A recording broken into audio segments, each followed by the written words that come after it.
Magandang araw po, welcome po sa aking channel, Nov9 TV. Patalasasan po, meron po ba kayong mga properties na napapabayaan or non-performing assets? Plan nyo ibenta, pero wala kayong oras pagbenta nito. Kung ito'y pagkakatiwala nyo po sa amin, tawag lang po kayo sa aking numero, usap po tayo, gawan ko po ng video for free. Yes, libre po. Wala po kayong babayaran. Tutulungan pa namin kayong mabenta ang inyong property. Kami na po bala sa marketing, sa boosting, pati po sa paid advertisements, even sa tripping. Hindi na po kayo mapapagod sa pag-entertain ng mga buyers. Kami na po bala sa lahat. Tawag lang po kayo. Nandito po tayo ngayon sa Tagaytay kung saan meron po tayong bagong video presentation. Isang house and lot na may lot area na 214 square meters at may floor area 260 square meters. May basement at roof deck. Ito po ay nasa loob ng isang subdivision na meron pong 24 hours security. Napakatahimik po ng lugar, sariwang hangin, at malamig po ang klima. Nakabakod na rin po buong property at meron pong steel gate. Samahan niyo po ako, pasok po tayo. So, ito naman po yung garahe. Nakakasya ang dalawang sasakyan at naka-tile flooring po ito. Yan po yung balkonahe. At dito naman po ay yung garden na may mga ornamental plants. Napakaganda po ng disenyo. At meron pong garden. May mga pathwalk na rin po papunta sa likod ng bahay. So ito po yung garahe at dito naman po yung main door. Kung saan ito yung meron pong aluminum screen door at solid wood door. Welcome po dito sa bahay ni Ma'am at Sir. Dito naman po sa gilid ay meron pong customized awning type window na may security grill. Then yung ceiling po ay naka-rafter type design. Ito po yung living area o salas. Then meron pong mga sliding glass windows na may blinds. At ito naman po yung hagdan. Malapad po siya, papunta yan sa second floor. Dito naman po meron pong access door na naka-solid wood at meron pong screen door. Papunta naman dito sa setback. Yan po yung papunta dun sa harapan ng bahay at ito naman yung hagdan papunta sa basement. Mamaya po iikutan natin yan. Nakabakod na rin po buong property. At dito naman po yung dining area at kitchen. Naka-tile flooring na rin po ito. Ang kagandahan po dito ay meron pong mga customized windows kaya napakaliwalas at may blinds na rin. Meron din pong breakfast nook with pendant lamps. Then naka-built-in na rin po yung gas range dito sa kitchen countertop at meron pong range hood.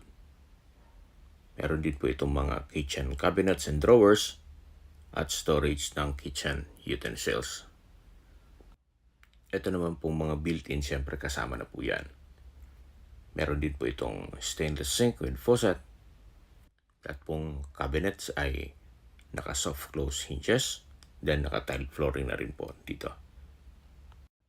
At dito naman po ay merong powder room. Maayos naman ang toilet fixtures.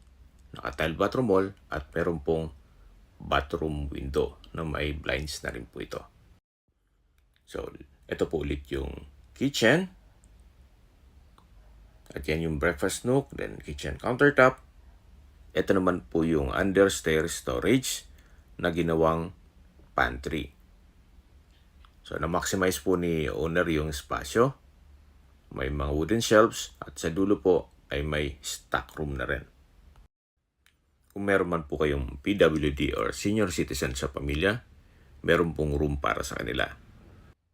So, ito po yung tinutukoy ko ng first bedroom kung saan malaki naman po ang espasyo. Meron pong dalawang sliding glass window Then may access door papunta sa likod ng bahay at meron po itong sariling toilet and bath. May wardrobe na rin po. Ito pong toilet and bath ay maayos naman ang mga toilet fixtures. Naka-tile bathroom wall, may bathroom countertop, cold shower, then bathroom window with blinds. Okay, labas po tayo para check natin ibang parte ng bahay. Sa ngayon po, ginawa po nilang opisina ito at stock room na rin.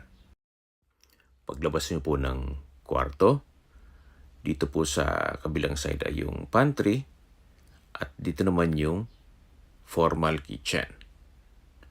Then yan po yung breakfast nook at dito naman po yung dining area. At ito naman po yung papunta sa living area o salas. Then dito naman sa kabilang side yung papunta sa basement at ito naman po yung papunta sa second floor. Ito pong hagdan ay naka-concrete staircase, then wooden handrail at maliit na staircase window. Then ito pong staircase wall ay pulido po ang pagkapintura. Mapapansin niyo po, malapad tong hagdan kaya komportable po kahit po magkasabay kayo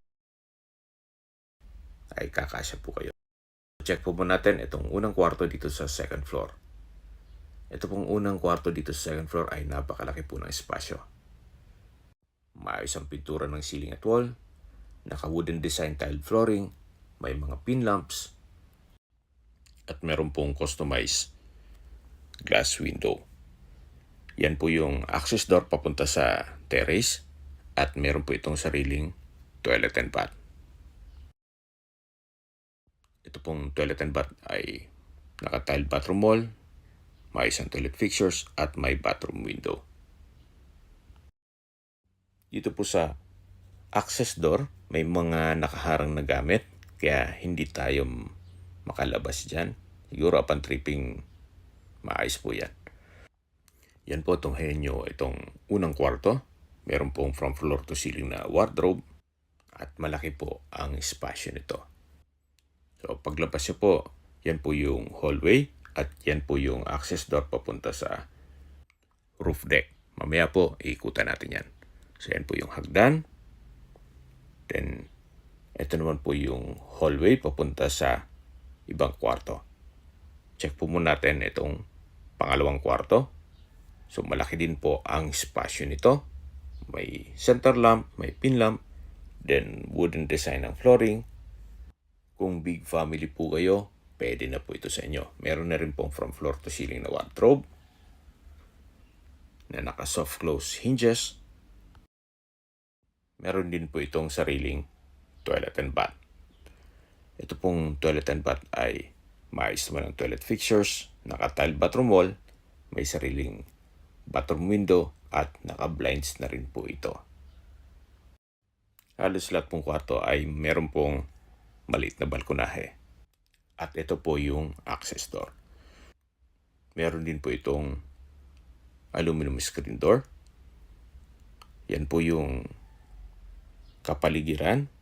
Napakatahimik po ng lugar. Maliwalas. At sariwa po ang hangin. Okay, balik na po tayo dito sa loob. Yan po, tunghayin niyo po itong pangalawang kwarto na malaki po ang espasyo at meron pong malaking customized glass window. Lalabas po tayo para check natin yung kabilang kwarto. Yan po yung papunta sa roof deck. At yun ang unang kwarto kanina. Then meron pong chandelier dito sa may stairway. At ito naman po yung pangatlong kwarto. Ito pong pangatlong kwarto ay ganun din po. Malaki ang espasyo. Wooden design ng tile flooring. May pin lamps. May center lamp. At from floor to ceiling din po itong wardrobe. May sariling toilet and bath na rin po ito. Maayos naman po ang mga toilet fixtures. May towel rack, water closet, bathroom sink, naka-tile bathroom wall, at may bathroom window. Yan po, tunghayan niyo po ulit itong pangatlong kwarto. na napakaliwalas po. So, labas po tayo. Yan po ulit yung hagdan at yan yung hallway. Papunta sa roof deck. Meron pong chandelier. At ito naman po yung master bedroom. Ito pong master bedroom ay napakalaki po ng espasyo. Maaliwalas, maraming customized windows with security grill. Then, naka-wooden design itong tile flooring at meron po itong sariling toilet and bath. Maayos naman po ang toilet fixtures. Naka-tile bathroom wall at meron pong bathroom window na may blinds na rin po ito. Ayan po, tunghayan niyo po ulit itong master bedroom na napakaliwalas at meron po itong from floor to ceiling na wardrobe. Ito pong access door ay meron pong aluminum screen door papunta dito sa balkonahe o terrace. Ito naman po ang view dito sa harapan ng bahay. Yan po ang mga magiging kapitbahay nyo kung sakaling ma-acquire nyo ito. At tungkol naman po sa dokumento nito, ito'y titulado, buhay po ang may-ari, kaya wala po kayong magiging problema sa documentation o sa transfer ng title. At lalabas po tayo at para ma-check natin ang roof deck. So, ito po ulit yung hagdan. Then, ito yung hallway. At ito po yung family area. Then, ito po yung access door na naka-aluminum screen door. Papunta naman po ito sa roof deck. Samahan niyo po ako. Akyat po tayo. Nandito na po tayo sa roof deck kung saan meron po itong mga metal railing at may overhead tank. Naka-tile flooring na rin po ito. Mula po dito matatanaw nyo ang inyong mga kapitbahay. Gaya po ng nasabi ko sa inyo kanina, ito pong location nitong property ay nasa loob ng isang subdivision kung saan napakatahimik po ng lugar, sariwang hangin at malamig po ang klima. Malapit din po ito sa main road kaya ito po'y accessible ng public transportation. Tungkol naman po sa distance, location at travel time, mamaya po pag-uusapin natin yan. Check po muna natin yung basement. Mula po dito sa roof deck, pababa po tayo.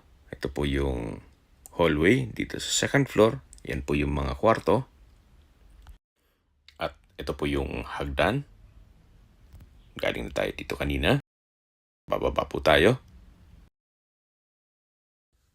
So, pagbaba po natin, itong nasa likod ka yung living area o salas. At ito naman po yung tinutukoy ko na access door papunta sa basement. Yan po yung papunta sa harapan ng bahay. At ito naman yung hagdan papunta sa basement. Naka-concrete staircase na rin po ito. Then, metal railing. Meron pong mga pocket garden sa kanto nitong concrete fence. Then, ito pong basement ay napakalaki po ng espasyo. Pwede pong gawing music room, game room, or entertainment area. Dito po sa dulo ay meron pong jacuzzi. Kung medyo stress kayo sa trabaho, pwede mag-relax dito.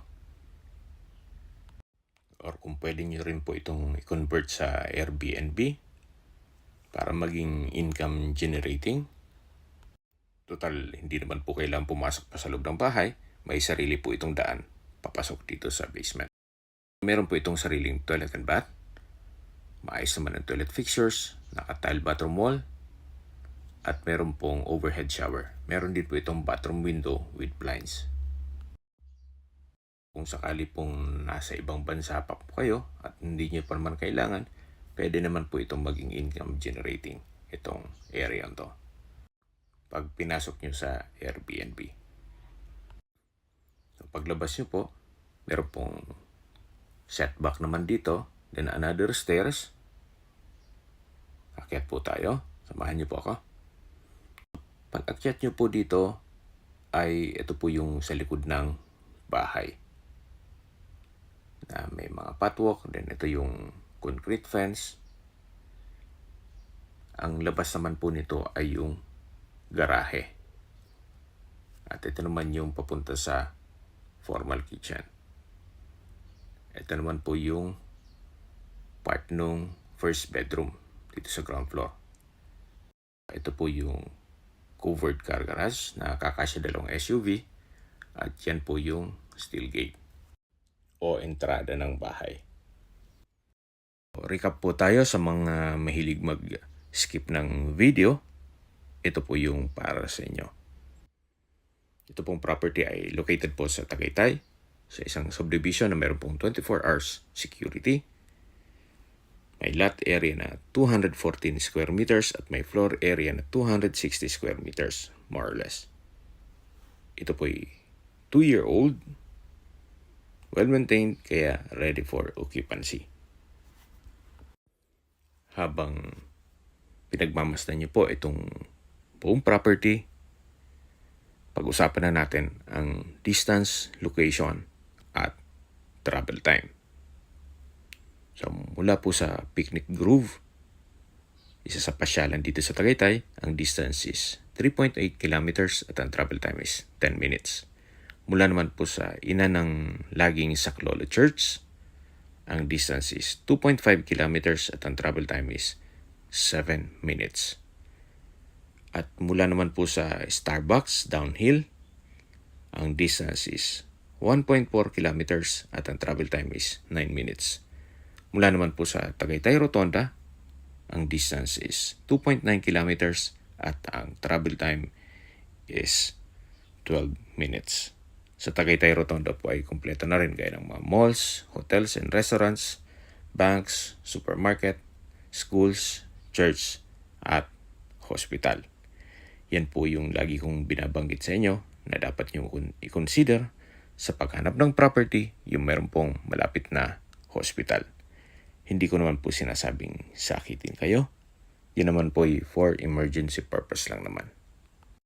At mula naman po sa Calac Silang Interchange, ang distance is 16.9 kilometers at ang travel time is 54 minutes. Bakit po lagi kong binabanggit ang Calax or Cavite Laguna Expressway? Ito po ay isang proyekto ng ating gobyerno na kung saan ang Calax po ay connecting South Luzon Expressway, Skyway, all the way to North Luzon Expressway at ibang parte ng Metro Manila. Once na matapos po yan, mas mapapabilis na po ang biyahe papunta dito sa Tagaytay. Mula naman po sa airport, ang distance is 56.4 kilometers at ang travel time is 1 hour and 52 minutes kasama na ang traffic. Okay, sa presyo na po tayo. Binibenta po ito ni owner sa halagang 18.8 million pesos net. Ibig pong sabihin, si buyer na po ang sasagot sa lahat ng taxes at expenses with regard to documentation. Kung may mga katanungan po kayo or gustong magpaset ng tripping dito sa property to, tawag lang po kayo sa aking numero. At sa mga kababayan naman natin na sa ibang bansa, meron po akong Telegram. Sa mga iPhone user man may iMessage. Meron din pong Imo, Skype, Viber at WhatsApp.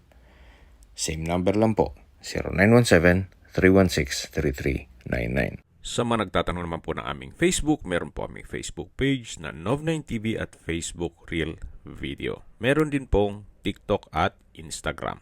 May ibang YouTube channel po kami, the Nov9TV channel, Nov9TV Listings, Nov9TV On The Spot, Nov9TV Updates, at Nov9TV House Rental. Sana po naibigyan nyo ang video presentation. Paki-like and subscribe na lang po sa aking channel para ma-update din po kayo sa aking future listings. Kung sakali po hanap nyo yung mas malaking sukat ng lupa, meron din po kami ibang listings na pwede nyong pagpilian. Huwag po kayong mag-atubiling tumawag sa amin. Then, let us know your budget para malaman namin kung anong property pwede naming ilog sa inyo. Sa lahat pong viewers, subscriber at nagtiwala po sa amin. Salamat po sa suporta. Ingat po kayo lagi at yung pamilya. Maraming salamat po.